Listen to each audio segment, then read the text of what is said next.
Shout out to all the veterans, all the people who protect our country. Thanks for your service. An American living in the Philippines for a year, 4 months I was there. These are my thoughts on what it was like and how I liked it or whatever. I mean, in some of my other videos, I've probably talked about a lot of this stuff already. But I was just thinking about it, and first time I went there was 2017. I think it was September, October. No. Yeah, that's the first time I went there. Oh. And my wife was, Yeah. her contract was ending in Hong Kong. I got there the day before her in Manila, Terminal 3. I had already looked up a lot of different stuff on how to get cabs and all of that. And first cab I walked up to, I could see the guard was in on it with the cab drivers and wanted to charge me like 600 pesos to go around the corner. And I went over and got a metered cab for 200, even though that's still a lot. But look that stuff up, guys, before you go there. And there's tons of videos out here on YouTube to explain all that good stuff. Trying to cover up my double chin here. But people were great. They helped me out. I got a hotel across from the Terminal 3.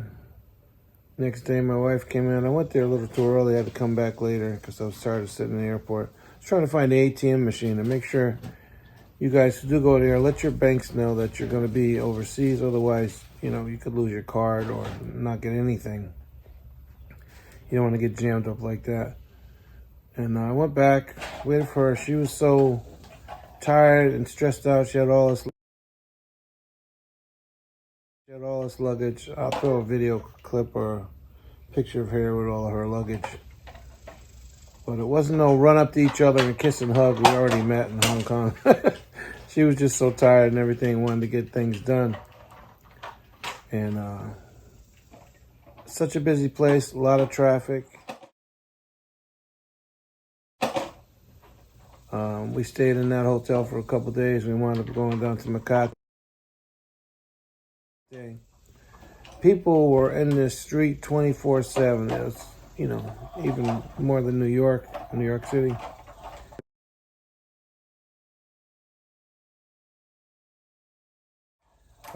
Street food, people everywhere.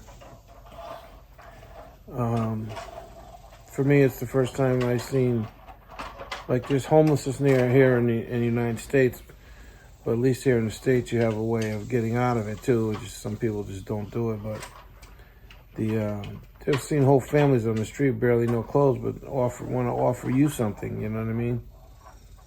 And still have a smile on their faces. You know, Filipinos are resilient during storms and everything else, but you don't have much choice. You make the best of everything. But Mama, you over there? Yeah. My wife's doing her hair. 3 more months, we have baby girl coming. But, and then me retiring and us going there to live for a little bit. I was so excited to get back there, and we went during the old COVID thing with a mask and shields and all that stuff, and quarantined in a hotel for 8 days. But we made the best of that too. I couldn't wait to get out of there. I did find a place to deliver good iced coffee though. I was happy about that. I learned the currency really quick. It's not really that hard at all. My wife's just struggling here with United States money. Right, babe? But yeah, the coins. I'm like, these are 4 quarters. The little silver ones are dimes, you know.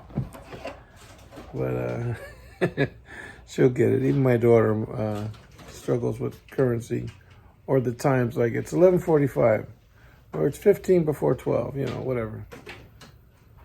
But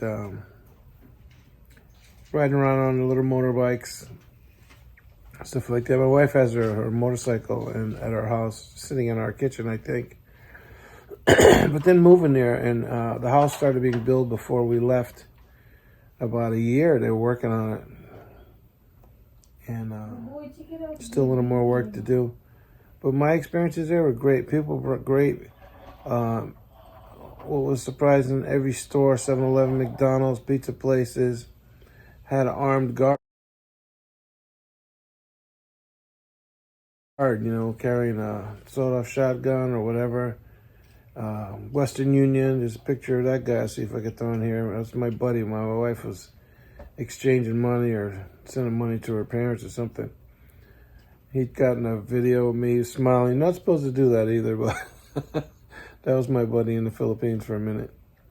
That was the first time in Baclaran. Yeah, that's where we went. Right, babe? Baclaran?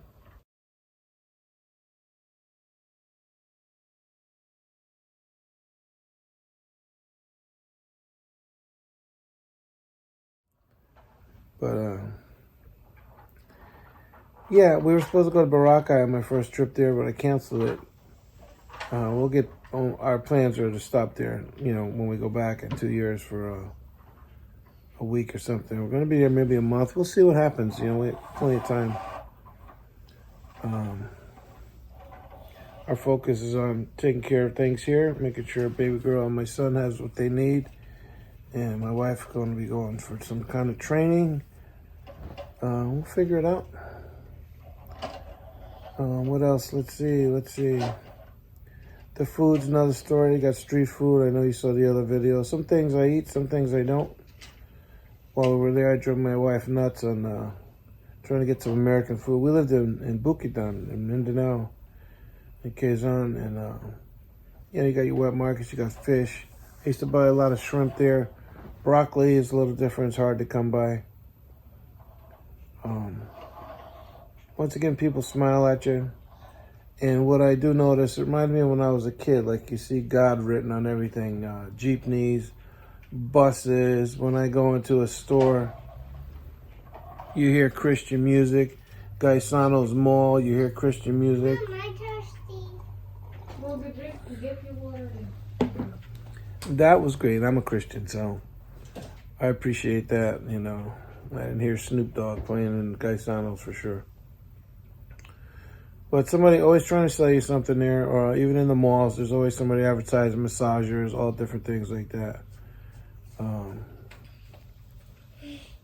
Plenty of serious stores in the neighborhood. Go give it to mommy, son. But here, I'll be right back in 2 seconds. So I was saying, that's my experiences being in the Philippines. And Mindanao is a different story than Manila.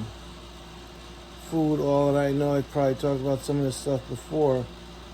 But this is for you guys headed over there and know what to expect. The cabs, the currency, the different things. And, some of you guys are lonely, looking for a future asawa.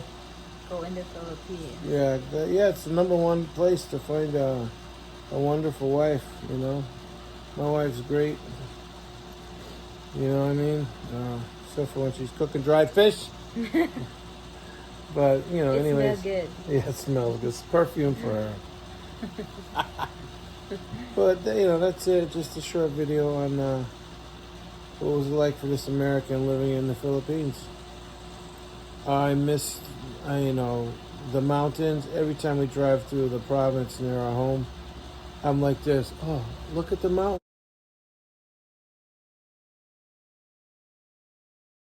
Look at the mountains. I mean, when you saw a cloud, you saw mountains, you look up behind the cloud, there's a mountain higher than that one. Like, everything's mountains over there. It's just amazing to me to see all of that. And I'm from the East Coast. I've been to Maine and New Hampshire and Vermont and Gunstock Mountain. But I'm telling you, Bukidnon, that's what Bukidnon stands for. There's a lot of bukid. A lot of bukid, that means mountains, I guess, from what I understand. But it's a beautiful place. We're not done. We're considering, we're going to San Antone Philippine Festival. A lot of Filipinos up there, a lot of food, a lot of different things. They just opened a Red Ribbon store there. Yeah. For those of you who know what that is, it's a bakery. They're opening a Jollibee, or either there is one there, so that tells me there's a lot of Filipinos there. Yeah. I mean, it's only 2 hours from here. We've already done Corpus Christi, one short visit, but that's the plan at the moment. And we appreciate you guys watching the channel. Please hit the like button, even if you only watch for a couple of seconds. And this part of the video is well into after 6 minutes, but you guys have been great, and that's it. We think we found a name for our daughter. We'll reveal that later. But we Later. probably already mentioned it. All right, guys. Shout out to all you LDR folks. You guys take care. We love you. Maraming salamat. And we'll see you soon.